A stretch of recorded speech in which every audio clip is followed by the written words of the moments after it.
मैं भारत को भारतीयता की मान्यता के आधार पर फिर से खड़ा करना चाहता हूँ। उस काम में लगा हूँ। अगर देर हुई है तो उसके लिए थोड़ा सा क्षमा प्रार्थी हूँ मैं। और दीदी से खास करके, दीदी तो नहीं, बहुत कीमती समय निकाल के दीदी बैठी होंगी हमारे, तो मतलब ये सभी बहनों से भाइयों से मिलने के लिए। और खास करके जो हमारे पास है, ये लोग समझिए हम लोग बुद्ध की नगरी में रहते हैं, ये लोग पंजाब से चल के ये भाई हमारे यहाँ आए थे। इनका नाम है जसवीर सिंह। ये मिलिट्री में नौकरी करते थे, लेकिन इन्होंने नौकरी छोड़ दिया है और अब ये स्वास्थ्य के संबंधी आयुर्वेद से घर या फिर मतलब आप अपना रहन सहन और भोजन पानी के बदलाव करके कैसे स्वस्थ रह सकते हैं, इसके लिए ये कार्य करते हैं। और खास करके महिलाओं, बच्चों, पुरुषों, सबों के लिए एकदम कि आप बिना दवाइयों के कैसे अच्छे हो सकते हैं, उसके बारे में यह बात करते हैं। और फिर आचार्य संजीव जी हैं जो हिमाचल प्रदेश से चल के आए हैं। हाँ, ये 2 दिनों से इनका शिविर चल रहा था, आज इनका तीसरा दिन है ये शिविर। मतलब अभी, क्योंकि ये अभी आज के दिन राजीव दीक्षित का जन्म तिथि और पुण्यतिथि दोनों है, उसी सब से लोग भाई लोग और जुड़े हुए हैं। उन्होंने क्रांतिकारी की तरह तो काम किया, उसके साथ साथ हम लोगों को एक अच्छा स्वास्थ्य, रहन सहन कैसे रहना है, उन्होंने जो छोड़ के गए उनको इन लोगों ने पूरा करना हम लोगों को सिखा रहे हैं। तो और ये दुर्गेश भाई हैं, ये समस्तीपुर से आए हैं। और वो शुभम राज है, वो होम्योपैथिक डॉक्टर है।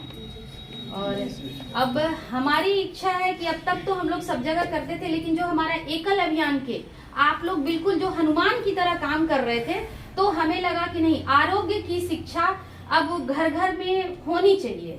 इसके लिए अगर आप लोग थोड़ा सा सीख सकते हैं इन भाइयों से तो बहुत ही अच्छी बात रहेगी, इसीलिए हम इन भाइयों को यहाँ पे बुलाए हैं। और अब वो दीदी योगा से संबंधित गांधी मैदान में वो लोग योगा कराती हैं, और ये दीदी की वो बेटी हैं और वो उनके पतिदेव हैं। हाँ, ये लोग भी कल कार्यक्रम में गांधी मैदान में भी हुआ था, तो उसमें से थे, तो ये अपनी बिटिया को लेके आए हैं मिलाने के लिए आचार्य जी से। चलिए अब संजीव आचार्य जी हमारे बताइए, क्योंकि हम लोग सभी को मेरा प्रणाम, वंदन, जय श्री राम। मंच पर विराजमान विद्वान और बहन मनोरमा जी, जिनके कारण मैं आपके बीच में आया हूं, और भाई जसप्रीत जी जो पंजाब से हैं, वो आर्मी में जॉब करते हैं, लेकिन अभी वो भारत के लिए, भारत के बच्चों के लिए, भारत के गांव के लिए, भारत के किसानों के लिए कार्य कर रहे हैं। और मेरे साथ भाई दुर्गेश जी जो कि समस्तीपुर के रहने वाले हैं, पिछले लगभग 6 वर्षों से हमारे से जुड़े हुए हैं, और यहाँ पे बिहार में, आपके बिहार में ही बहुत अच्छा कार्य कर रहे हैं गौशाला को लेके, पंचगव्य उत्पादों को लेके। और भाई शुभम जी जो BHMS डॉक्टर हैं। और आप सभी जो एकल अभियान से जुड़े हुए हैं, आप सबको मैं प्रणाम करता हूँ, वंदन करता हूँ। देखिए, यहाँ जो मैंने कॉमन बात जय श्री राम की बात सुनी, मुझे बहुत खुशी हुई और प्रसन्नता हुई कि हमारी जो संस्कृति है वो आप जैसे महानुभावों के कारण ही बची हुई है। आज पश्चिम की एक अंधी दौड़ चली हुई है, उससे कोई बच नहीं पाएगा, ऐसा हमारे गुरुजी रविंद्र शर्मा जी कहा करते थे। आदिलाबाद में रहते थे वो, आंध्र प्रदेश में। लेकिन उसके बीच में हमें कैसे काम करना है, वह एक कहानी सुनाते थे। आज मैं आपको एक छोटी सी कहानी सुनाता हूँ, 2 मिनट की है। कि एक बार भूचाल आने वाला था, मतलब आंधी आने वाली थी, तूफान आने वाला था, जल ऊपर नीचे होने वाला था। ये बात ऋषियों को पता लग गई कि अब कैसे इस सृष्टि का पुनः संवर्धन करें। तो उनमें से जो उनके सबसे महत्वपूर्ण, जो उनके उच्च कोटि के विद्वान ऋषि थे, उन्होंने ये तय किया कि ये जितने भी सृष्टि के ऊपर जो भी बीज हैं, हमें उनको बचाना है। चाहे वो अपना पेड़ पौधों का बीज है, किसी जीव जंतु का बीज है, कोई संस्कार है, बीज के रूप में उनको बचाना है। तो उन्होंने एक नाव ली और उस नाव में बैठ गए, और उस नाव में वो सारी चीज़ों को संजो के बैठ गए। और जैसे ही वो भूचाल आया, भूकंप आया, जल जला हुआ, और जहां जहां उनको लगा वहां वो उन बीजों को बिखेरते चले गए और पुनः एक सृष्टि की रचना हुई। तो आज भी वो पश्चिम का भूचाल आया हुआ है। हमारे परिवार में हम लोग सभी देखते हैं कि जैसे पहले भगवान श्री राम जी रहते थे, ज्वाइंट फैमिली होती थी, आज वो टूट गए हैं। पहले माता पिता, दादा दादी, ताया ताई या चाचा चाची, एक बड़ा परिवार होता था, आप सभी लोगों ने देखा होगा। और ये जो है एक विदेशी ताकतों मान लो या दुष्ट लोग मान लो या दानव शक्तियां मान लो, उनका ये टारगेट रहता है कि भारत में पुनः कोई भगत सिंह पैदा ना हो जाए, पुनः छत्रपति शिवाजी ना पैदा हो जाए, सुभाष चंद्र बोस ना पैदा हो जाए, ताकि वो इस संस्कृति को बचाने के लिए अपने जीवन देने के लिए तैयार हो जाए। तो उन लोगों ने हमारे बच्चों से लेके बड़ों तक को बीमार करना शुरू कर दिया। और बच्चे कैसे बीमार होते हैं, बड़े कैसे बीमार होते हैं, वो आपको पता ही है। आज कोई ऐसा परिवार नहीं है जिसमें बीपी की दिक्कत ना हो, जिसमें शुगर की दिक्कत ना हो, जिसमें घुटनों की दिक्कत ना हो। तो हम तो राम राज्य चाहते हैं, जिस राज्य में कोई भी दुखी ना हो, किसी को भी कोई बीमारी ना हो। तो उसमें आप हमारा साथ दे सकते हैं। आप बहुत अच्छे कार्य कर रहे हैं, किसी के पास 21 स्कूल हैं, किसी के पास 26 स्कूल हैं, इतना बड़ा बड़ा कार्य आपके पास है। तो आपके संपर्क में बहुत सारे बच्चे भी आते होंगे, और बच्चे इस देश का भविष्य है, यदि उनको सही रास्ता दिखाया जाएगा। अभी हम एक स्कूल में कार्यक्रम करके आए, दिन में भी किया था, बहुत अच्छा लगा कि आप भारत की चीज़ों से जुड़े हुए हैं और बच्चों को बचा के रखा हुआ है। बिहार में अभी कुछ स्तर पे संस्कृति बची हुई है, बाकी राज्यों में तो बुरा हाल है। तो जैसे बच्चों को बचाने के लिए आप जितने भी जंक फूड हैं, जितने भी चीज़ें हैं, ना दें। और इसके लिए पहले आपको तपना पड़ेगा। यदि आप घर में मैगी बनाते हैं या बनाती हैं, तो आपके बच्चे कभी भी उनको शुगर, कैंसर जैसी बीमारियां हो सकती हैं। और आजकल तो ये टाइप 1 जो शुगर है वो छोटे बच्चों को हो रही है। तो बच्चों के लिए खासकर, क्योंकि माता पिता कमाते किसके लिए हैं?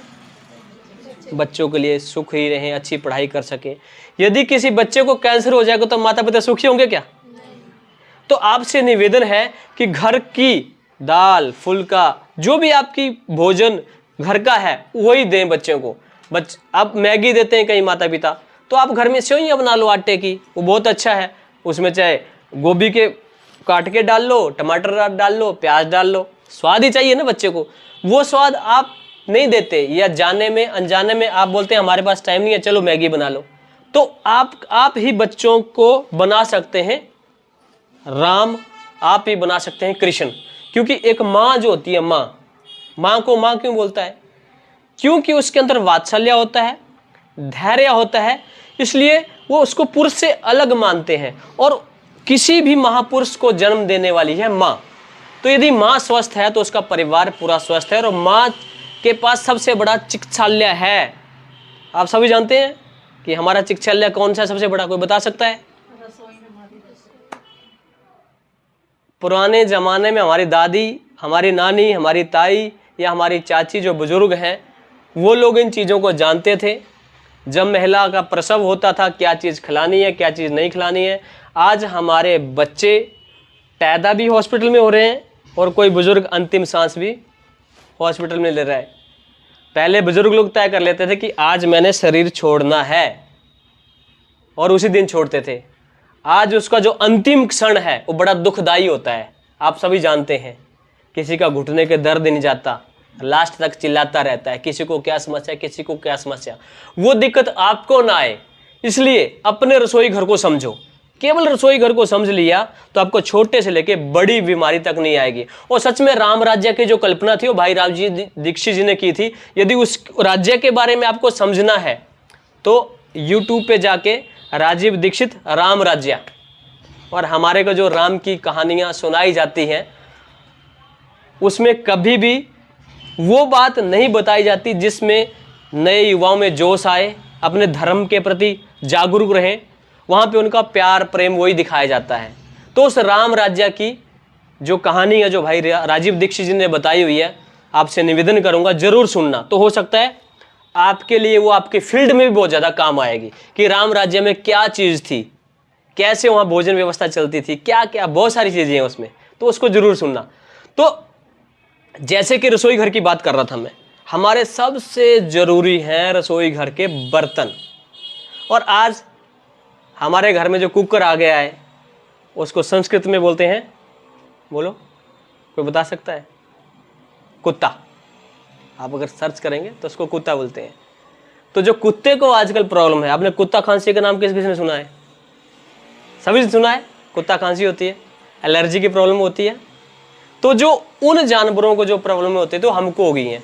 तो उसके लिए जो हम अपने बर्तन, कुकर या स्टील, इन चीज़ों का यूज करते हैं तो हमको प्रॉब्लम होती है। अब आप जानना चाहोगे कि कौन से बर्तन में बनाना, जानना चाहोगे? तो सबसे बढ़िया मिट्टी के बर्तन होते हैं। मिट्टी पवित्र है, सात्विक है। और दूसरे नंबर पे लोहा है, पीतल है। बाकी तो राजा महाराजा राम राज्य के समय में तो सोने चांदी के बर्तन भी होते थे, लेकिन अभी वो चीज़ें नहीं बची हैं।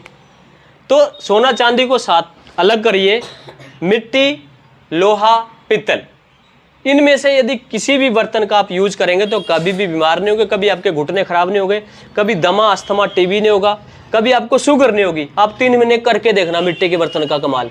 जिसको शुगर है बैलेंस हो जाएगी। उसमें कुछ नियम है, जैसे शुगर में क्या होता है, मोटा अनाज खाना होता है, रोज खीरा, करेला, टमाटर का जूस पीना होता है।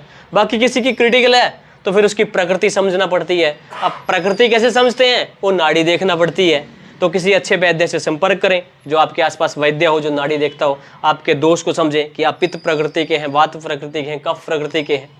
तभी ही आप समझ पाएंगे कि मुझे ये चीज़ खानी है कि नहीं खानी है। तो इसके साथ जैसे लोहे के बर्तन में यदि आप भोजन करते हैं, लोहे में भी 3 प्रकार के लोहे होते हैं। स्क्रैप लोहा, जो कबाड़ी लोग जो यूज करते हैं, जो मशीनों में जाके मेल्ट हो जाता है, और एक मैग्नेट लोहा, और एक शुद्ध लोहा, प्योर लोहा। तो उस लोहे का यदि आप उपयोग करेंगे तो आपको कभी भी घुटनों की दर्द नहीं होगी, कभी सांसों की दिक्कत नहीं होगी। ये छोटा सा ये भाई जो हमारे साथ जसप्रीत भाई आए हैं, हम दोनों अपने साथ इसको रखते हैं। हमारी तरह बहुत सारे लोग हैं, इसी बर्तन में खाते हैं, इसी बर्तन में पीते हैं, इसी बर्तन में हम लोग कुछ भी बस में, ट्रेन में, कहीं भी जाते हैं।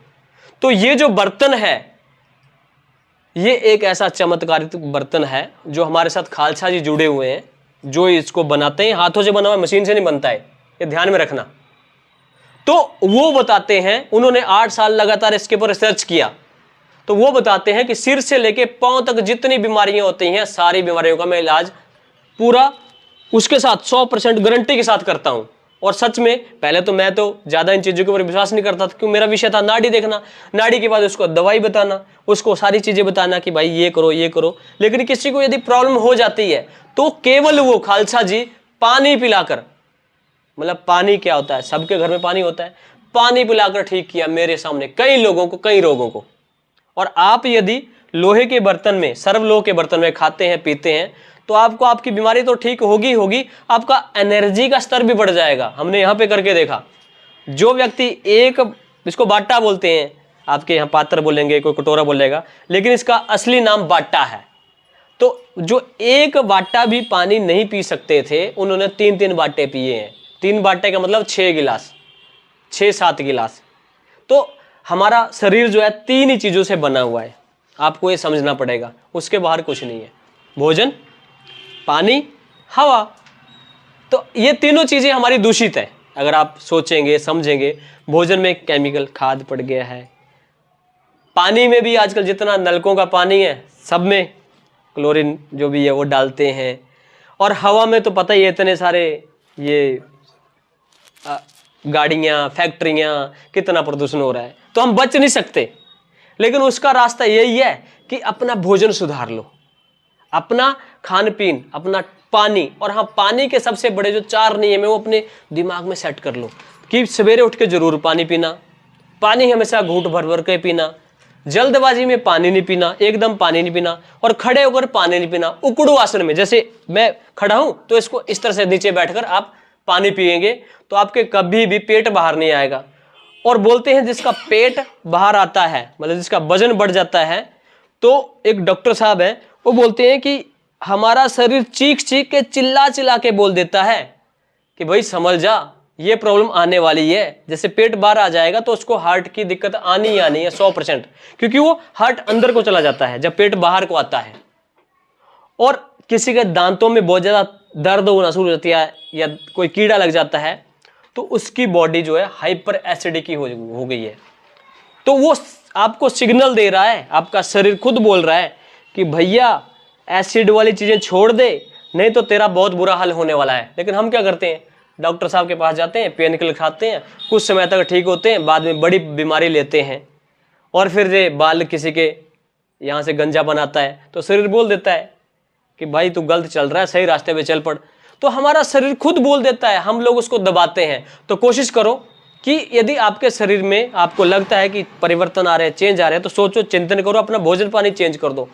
और जो हमारा शरीर है ना, इसको हमने एसिडिक कर दिया है, तेजाबी बना दिया है, तभी गैस एसिडिटी हर एक महिला को है। और जितना हो सके इसको एल्कलाइन बना दो। 15 दिन तक अगर आपको कुछ भी लगता है कि मेरे गैस बन रही है, एसिड बन रहा है, तेजाब बन रहा है, या कोई ऐसी बीमारी बीपी वगैरह शुगर वगैरह कुछ हो गया है, तो आप 15 दिन तक फल फ्रूट दाल दलिया या खिचड़ी इसी के ऊपर आ जाओ। और सबसे ज़्यादा जो हम लोग गेहूं का उपयोग करते हैं, बिहार में तो चलो चावल ज़्यादा यूज करते हैं, ये जो गेहूं है बीच में फटी हुई, ये गेहूं सही नहीं है, गोल वाली गेहूं होती है। वो दुर्गेश भाई आपके यहीं से समस्तीपुर से सोनामुखी गेहूं बोलते हैं उसको, बिल्कुल धनिया के दाने के बराबर होती है, जो पहले जो बड़े बुजुर्ग लोग जो यूज करते थे, बहुत अच्छा है। आप उसका बीज लगाएं, अगर किसान है आप खेतों में लगाएं, या किसी किसान को बोलें तो वो खाएं अनाज में। चावल खा सकते हैं, और चावल भी गोल धनिया जैसा होता है ना, वैसे ही गेहूं भी होता है, गोल गोल। चावल में भी आजकल बहुत ज्यादा गड़बड़ आ गई है। परमात्मा ने तो बहुत अच्छे तरीके से बनाया था, उसके ऊपर जो पॉलिश हो रहा है तब से गड़बड़ है। तो बिना पॉलिश किए हुआ चावल लें, देसी तरीके से तैयार किया हुआ, तो आपका शरीर स्वस्थ रहेगा। हमारे रसोई घर में बर्तन की बात करी मैंने, अब है जो चाय हम लोग पीते हैं ऑफिस में या कहीं भी, तो अधिकतर चाय जो है ना, हम जय श्री राम तो बोलते हैं, हम मांसाहारी तो नहीं खाते बोलते हैं, लेकिन जब हम चाय पीते हैं तो हम मांसाहारी हो जाते हैं। अब आप बोलेंगे फिर हम क्या लें, क्योंकि आप सभी लोग विद्वान लोग हैं, सभी लोग समझते हैं पत्तों का रंग होता है, बोलो बोलो, पत्तों का रंग कैसे होता है, हरा होता है, या जब सूख जाता है तो उसका कलर चेंज होता है। और चाय का रंग कैसा होता है, लाल होता है कि नहीं होता है, मैं झूठ तो नहीं बोल रहा। और कभी व्हाइट कपड़े के ऊपर डाल के देखना, उसका दाग कभी भी नहीं जाता, कभी नहीं जाता। और कभी जय श्री राम की पूजा कर रहे हो, कहीं साधना कर रहे हो, कैसे ऐसे मंदिर में बैठे हो जहाँ पे आपको बहुत शांति महसूस हो रही हो, तो उस चाय को गिरा के थोड़ा सूंघ लेना, आपको खून की बदबू आएगी। उसमें एक पुठ दी जाती है, पुठ बोलते हैं हमारे पंजाबी में, मतलब आपको पता भी नहीं चलता। और अधिकतर चाय कंपनियों वालों के कत्ल खाने भी है, वो महाराष्ट्र में है। अब मैं नाम बताऊंगा तो मेरे वो कर देंगे, तो मैं नाम नहीं बताऊंगा, आप रिसर्च करना, खुद रिसर्च करना।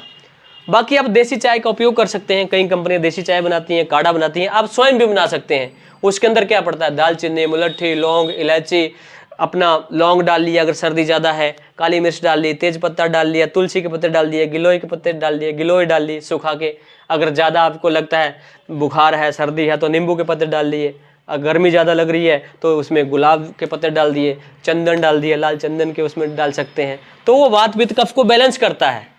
लेकिन किसी कारण से आप नहीं बना सकते तो अपने आसपास किसी को बोलिए, नहीं तो मनोरमा बहन जी से बातचीत कीजिए, ये लोग वही चाय पीते हैं, ये काली चाय नहीं पीते। आप भी कभी जाएंगे तो काली चाय नहीं मिलेगी आपको।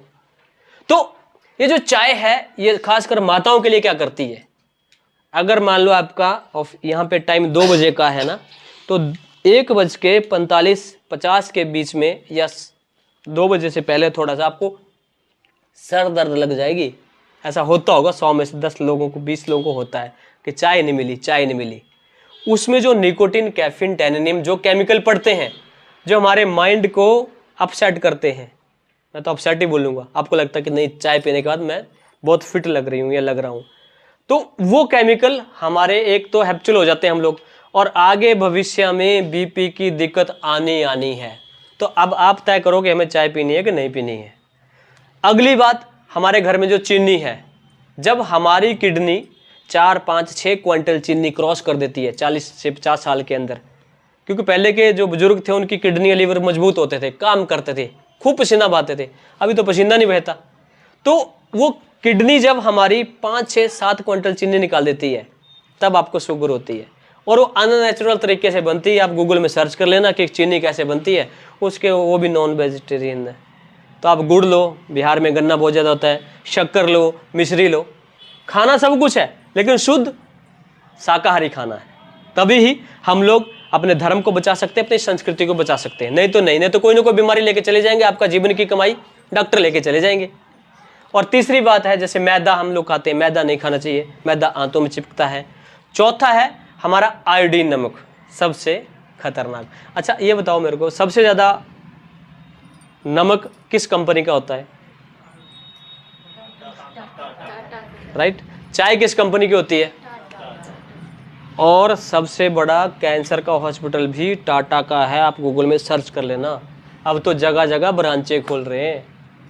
अब आप तय करोगे कि मुझे टाटा लेना है कि नहीं लेना है। पहले के बड़े बड़े बुजुर्ग क्या खाते थे? सेंधा नमक, डले वाला, पत्थर वाला, वो एक खनिज है, वो शरीर की ज़रूरत है। और वो जो समुद्री नमक है, जो समुद्र से निकलता है, वो उसमें कई तरह के जीव जंतु, पशु पक्षी, तभी तो समुद्र में जाएगा ना, फिर उसका अंश आता है, हमारा धर्म खराब होता है। हाँ, जिस व्यक्ति का बीपी लो होता है उसके लिए दवाई है, तो वो उसमें घोल के ले सकता है, लेकिन दवाई जब तक बीपी लो है हमेशा नहीं खाना। हमेशा खाएंगे तो आपका बीपी बढ़ना ही बढ़ना है। और सबसे बड़ी बात, मेरी बात मानना नहीं है, जानने की कोशिश करना। और हो सकता है बहन मनोरमा जी ने तारीफ कर दी, आचार्य जी हिमाचल से आए, आप मेरी बात मान लें और कल को उनको ही बोले, मुझको बोले कुछ नहीं। आप गूगल में सर्च करो, अपने बड़े बुजुर्गों से पूछो पहले हमारे घरों में क्या चीज़ खाई जाती थी। ये सारी 4-5 चीज़ें ना 40 से 50 सालों के अंदर आई है हमारे घर में। कुकर जब पहले महिलाएं यूज करती थी, जो हमारी दादियाँ, मतलब तीसरी पीढ़ी पहले वाली, जब यूज करती थी और डरती थी, दरवाज़ा बंद कर देती थी जब सीटी आती थी। और कई कुकर आपने सुना भी होगा फटे भी हैं बहुत ज़्यादा। तो उन लोगों ने हमको, जो हमारी संस्कृति, जो हमारा जो रहन सहन था, हमारा खान पीन था, उसको बिगाड़ के बीमार करना है। आपके जहाँ आप रहते होंगे, किसी भी शहर में रहते होंगे, उसमें आज से 10 साल पहले मुश्किल से 1 हॉस्पिटल होता होगा, 2 होते होंगे, 3 होते होंगे, इससे ज़्यादा नहीं थे। आज हर एक गली में, हर एक नुक्कड़ पे चल जाओ, कोई ना कोई क्लिनिक आपको मिलेगा, क्योंकि उन लोगों को पता है कि हमने इस देश के लोगों को, बच्चों को, बड़ों को, बुजुर्गों को इस तरह की चीज़ें खिलाई हैं जिसका परिणाम ये होने वाला है, इसलिए उन्होंने पहले से ही व्यवस्था कर ली है। हमारा सारे का सारा धन, हमारा खून पसीने की कमाई लास्ट में हम लोग दे के चले जाते हैं। तो कोशिश करो, चाय, चीनी, मैदा, रिफाइंड, एल्यूमिनियम के बर्तन, आयोडीन नमक, चाय, चीनी, मैदा, रिफाइंड, एल्यूमिनियम के बर्तन, और रोटी खाने के बाद पानी पीना, ये नियम है। रोटी खाने के बाद कभी भी पानी नहीं पीना। ये चीज़ें मान लो, आपका जीवन का कल्याण हो जाएगा, आपकी आने वाली पीढ़ियाँ सुखी हो जाएंगी। और जो बच्चे नॉर्मल डिलीवरी से पैदा होते हैं उनका दिमाग देख लेना, और जो बच्चे ऑपरेशन से पैदा होते हैं उनका दिमाग देख लेना। आप माताएं हैं, बहनें हैं, आप सभी समझती हैं। और ये जो हॉस्पिटल में जो डिलीवरी होती है, सबसे बड़ा ये का षड्यंत्र है, सबसे बड़ा। वो जो नाल होती है, वो जो उसके बड़े बड़े जैसे ब्लड बैंक होते हैं, वैसे उसको भी लिया जाता है, उसकी बहुत सारी मेडिसिन बनाई जाती है, इसलिए वो नाल हॉस्पिटल वाले उसको कर लेते हैं अपने पास। और बच्चे का जो उस समय जो वैक्सीनेशन लगते हैं, टीके लगते हैं बिना कारण से, वो उसको जीवन भर उनका कस्टमर बना के रखते हैं। आपको डॉक्टर के पास जाना ही पड़ेगा, आजकल आप देखते ही हैं।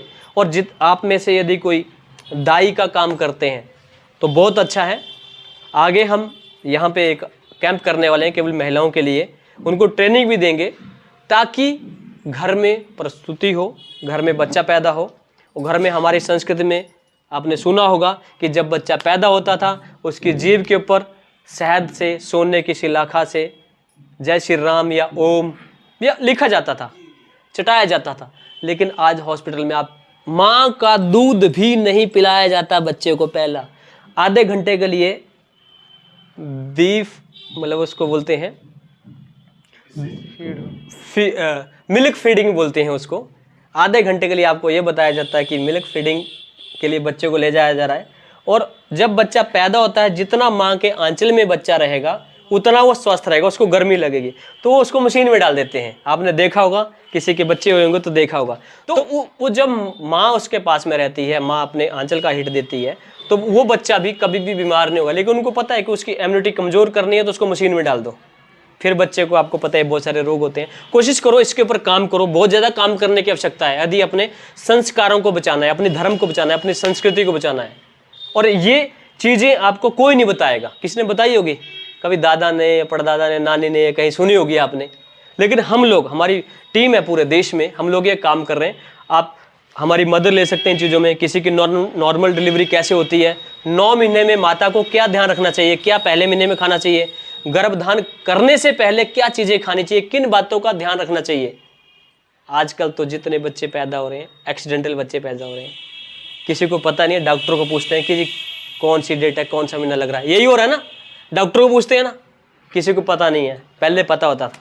तो कोशिश करो, जो नए युवा साथी आपके हैं या आप खुद यदि बच्चे की प्लानिंग कर रहे हैं तो आप जरूर संपर्क करें, बातचीत करें। स्वर्ण प्राशन बच्चों को जरूर पिलाएं। जो मनोरमा बहन जी अपने जहाँ पे इनका घर है, केंद्र है, वहाँ पे निःशुल्क पुष्य नक्षत्र को पिलाते हैं। 12 तारीख को अगला पुष्य नक्षत्र है, 11-12 को उसका टाइम है, तो आप वहाँ पे अपने बच्चों को पिला सकते हैं। स्वर्ण प्राशन मतलब सोने का प्राशन। तो आप सबने मेरी बात बहुत ही ध्यानपूर्वक सुनी, आपका धन्यवाद, आभार। मैं चाहूँगा भाई जसप्रीत जी भी अपने कुछ विचार आपके बीच में रखें। धन्यवाद। आप सबको मेरी तरफ से प्रणाम, राम राम, वाहिगुरु जी का खालसा, वाहिगुरु जी की फतेह। मेरे बारे में आपको दीदी ने बता ही दिया है कि हम लोग कहाँ से आए हैं और क्या करने आए हैं। तो महसूस नहीं हुआ कि इतनी दूर आए हैं, किसी पहली बार आया हूँ यहाँ पे मैं, कि किसी अनजान जगह पे हैं। ऐसा ही लगता है कि हम लोग अपने इसी इलाके में घूम रहे हैं। इतना प्यार आप लोगों ने दिया। तो जो हमारा ये विषय था यहाँ लेकर आने का कि स्वास्थ्य है, क्योंकि आप लोग क्या है, आप लोगों के ऊपर बहुत बड़ी जिम्मेदारी है। भगवान ने आपको बहुत अच्छे काम के लिए चुना है। हो सकता है इसमें ज़्यादा कमाई ना हो, लेकिन पुण्य बहुत है ना। किसी का भला करने की सोच तो है आप लोगों में, बच्चों को सुधारना। एक बच्चा सुधर गया तो आने वाली पीढ़ियाँ सुधरेंगी। तो आप लोग स्कूल में जाते हो, शायद बच्चों के ऊपर ही आपका है ना कि उनको संस्कृति और अपने संस्कारों से जोड़ने का। गाँव और बच्चों के, गाँव के लिए है ना। गाँव तो गाँव को देखिए, हम लोग उनका धर्म तब बचा सकते हैं जब वो स्वस्थ हैं, है ना। अगर एक आदमी यहाँ बीमार पड़ा है, उसको आप बोलोगे बापू आ तेरे को थोड़ा सा कथा सुनाते हैं, तो बोलेगा भाई जा तू तो कथा की बात कर रहा है, यहाँ पर मेरे घुटने हाय हाय हो रही है ना। तो नहीं काम का वो आदमी, बीमार आदमी किसी काम का नहीं है। ना वो जिंदगी को आनंद से जी सकता है, ना वो कोई धर्म का काम कर सकता है, ना कोई परिवार के पालन का काम कर सकता है। तो आप लोगों ने क्या करना है, जब आप उनको बताते हो, सिखाते हो, क्योंकि हर आदमी आजकल क्या है कि पैसे के लिए आपको पता ही है थोड़ा सा कमज़ोर हालत है। तो आपने जो अपने आसपास की चीज़ें हैं उन्हीं से लोगों को स्वस्थ रखना है। जैसे कि अभी उसके बारे में मैं बात करूँगा। एक तो खान पान अपना बदलिए, जैसे कि आचार्य जी ने बताया। गेहूं के ऊपर ज़्यादा डिपेंड ना रहिए। गेहूं अपना ही है, लेकिन जो अभी हम खा रहे हैं, हमको ये राशन स्टोर वगैरह से मिलता है, ये हाइब्रिड नस्ल है, ख़राब नस्ल है। ये अपना देसी गेहूं, आप लोग गांव में जाते उनको समझाइए, देसी नस्ल आपको ये भाई साहब दे देंगे, जो अपना गेहूं है असल में भारत का। तो उसको पैदा करवाइए, तो वो उसकी रोटी आप खा सकते हैं। और जब भी आप गेहूं की वैसे कोशिश करिए, जैसे बाजरा, ज्वार, जौ, है ना, जो मोटा अनाज होता है ना, जो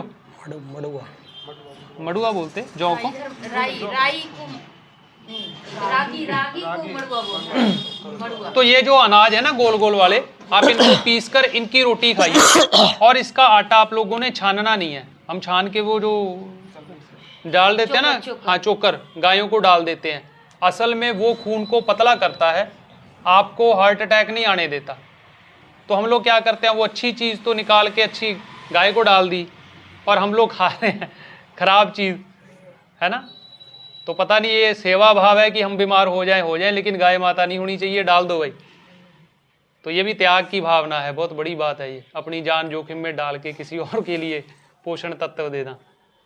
तो आप क्या कर सकते हो, एक तो उस आटे को कभी छानिए मत, जब आप मोटा अनाज खाना शुरू करेंगे आपका खून सर्कल जो है वो पतला होगा, सही चलेगा।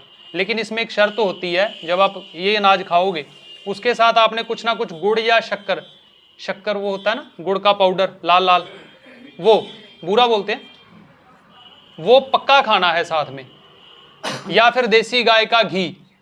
अभी देसी गाय का भी, रात हम किसी गांव में गए थे किसी मरीज को देखने के लिए, वो जो अंग्रेजी गाय है ना, जिस अंग्रेजों ने हमारा इतना सत्यानाश किया, जर्सी वाली जो, उसी को देसी समझ के बैठे हैं।